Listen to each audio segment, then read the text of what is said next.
Assalamualaikum warahmatullahi wabarakatuh. Saya Dinda Fadila dari kelas 11 IPS 3. Perwakilan dari kelompok 5 seni budaya akan mewawancarai salah satu seniman di Kota Kediri.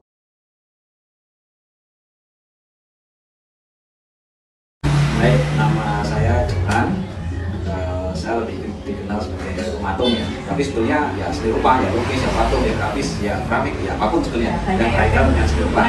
Ya, cuma lebih dikenal sebagai pematung karena lebih banyak produknya patung. Kesibukan Bapak akhir-akhir ini apa? Ya, tentu saja untuk produksi industri kreatif ya, artinya sebetulnya tidak hanya patung, tapi mulai cenderamata kecil, aksesoris, ya apapun permintaan dari konsumen. Jadi produksinya ada di belakang. Jadi kita lebih pada apa ya, sistemnya pesanan ya, custom ya istilahnya, sesuai pesanan, permintaan orang seperti apa, baik desain dan sebagainya sesuai permintaan, kita penuhi permintaan tersebut. Jadi kita tidak produksi seperti pada umumnya kita memiliki produksi massal industrial tidak, tapi berdasarkan pesanan ya. Ini salah satunya apanya ya Pak? Ya ini, kalau yang ini mungkin pernah kalau di makam Bung Karno atau di Blitar mungkin tahu souvenir ini sejak tahun 2008 diproduksi. Iya. Ini mulai ukuran separuhnya ini kita ada yang besar. Oh, ada yang lebih besar. Ada lebih besar lagi, itu produknya dari kita. Ini jualnya di Blitar. Sudah lama ya berarti Pak ya? Ya kalau mulai usaha tahun 2006. Oh, 2006. Ya 2006. Nah kalau ini ikonnya Angkatan Laut. Oh, Angkatan Laut. Ya ini ikonnya Angkatan Laut. Nah, kalau ini kan sudah tahu jelas kita yang lahir ya. Ini awalnya. Jadi ini kebanyakan memang untuk ikon-ikon itu dari militer, baik Angkatan Darat, Angkatan Laut, kemudian Angkatan Udara sama kepolisian. Itu yang sering apa ya kita buatkan ikon-ikon cenderamata. Jadi kalau bisa dibilang Bapak ini seniman bisnis ya Pak? Ya sebetulnya kalau kita lebih luasnya sekarang kan ini apa ya, industri kreatif. Jadi kalau seniman itu kan ada seniman terapan, ada seniman murni. Seniman murni itu kan berkarya berdasarkan idealisme. Jadi saya berkarya melukis dengan idealisme saya, kemudian pameran. Nah, kalau ini beda. Ini mungkin bisa sederhananya bisa dibilang ini adalah cenderamata atau souvenir. Jadi bisa dibilang ini ya karya kerajinan, craft. Craft, handicraft ya, maksudnya dalam handicraft. Karena kalau seniman murni itu kan dia tidak melalui pesanan orang, tetapi berkarya mengekspresikan idealismenya, kemudian berbentuk karya, kemudian pameran. Dan di situ ada muatan-muatan ideologis, ada konsep. Kalau ini tanpa konsep, konsepnya ekonomis. Oh, iya. Konsepnya ekonomi. Nah, ini banyak karyanya yang sudah dipamerkan juga ya Pak? Ya kalau craft ya dulu awal-awal sering untuk pameran, baik di kota, di tingkat provinsi, di Surabaya maupun nasional itu di Inaka. Ya awal-awal, tapi setelah sudah berjalan, karena pameran itu juga butuh biaya ya.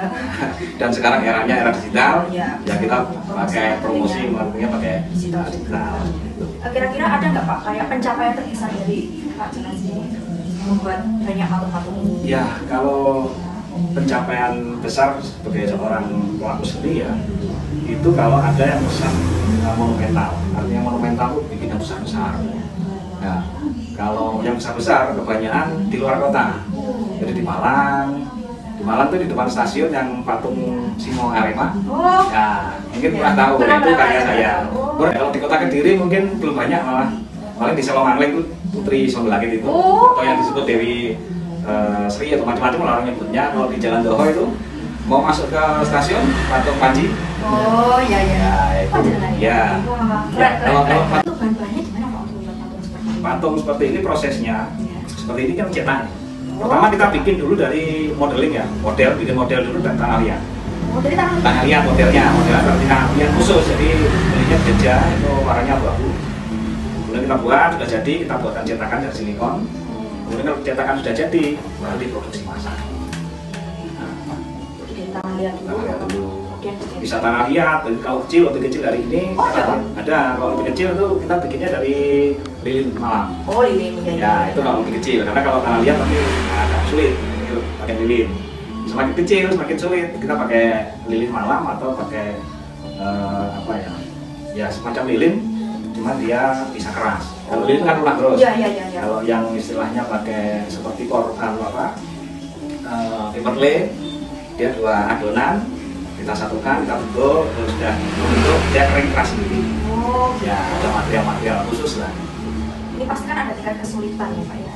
Gimana tuh Bapak mengatasi kesulitan dari yang kecil-kecil maupun yang dari yang besar-besar gitu Pak? Ya kalau kecil tingkat kesulitannya justru apa ya, detailnya itu kan kita harus cermat ya. Kalau kecil cermat, kalau besar kita dihadapkan pada proporsi. Kalau kita proporsi tidak menguasai kan kebesaran kepala atau kebesaran wajah. Ya kalau foto-foto besar kan kita harus koreksinya kan dari jauh. Iya, kalau bikin besar katakanlah 10 meter kita harus turun dulu dari jauh ya.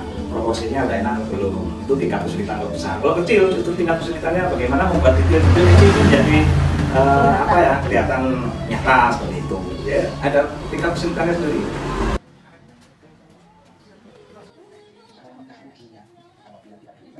Rencana patung Dewi Sri itu kan dari semen langsung tanpa cetakan, jadi bikin langsung jadi itu lebih mudah. Jauh lebih mudah Ya, daripada lebih mudah kalau proses cetak. Kalau cetak kan harus mikirkan nanti nyopotnya gimana. Kalau copot dari sini nanti nyantol apa enggak, itu harus dipikirkan. Ya, pesan dan pesan untuk generasi muda selanjutnya Pak? Ya, kalau untuk generasi ya, kalau memiliki minat atau bakat atau keinginan di sini ya disalurkan aja, karena di sana nanti akan banyak peluang-peluang yang mungkin tidak kita sangka, banyak pemasukan dari industri seni. Karena era sekarang seni itu tidak hanya patung, dan itu kan bisa macam-macam arahnya, bisa macam-macam. Jadi ya saya pilihan kenapa di seni ya, karena passionnya di seni, dari kecil udah senang seni. Oh iya. Ya sehingga ya dulu pernah usaha lain, pernah buka toko, pernah buka studio foto, karena bukan passionnya ya gak jalan. Nah, begitu menekuni bidang yang memang disenangi, akhirnya tanpa modal pun bisa jalan. Itu tadi ya wawancara dengan Pak Jamran kali ini. Terima kasih sudah menonton wawancara, dan saya ucapkan terima kasih kepada Pak Jamran sudah mau diwawancara oleh kita semua ini. Terima kasih. Wassalamualaikum warahmatullahi wabarakatuh.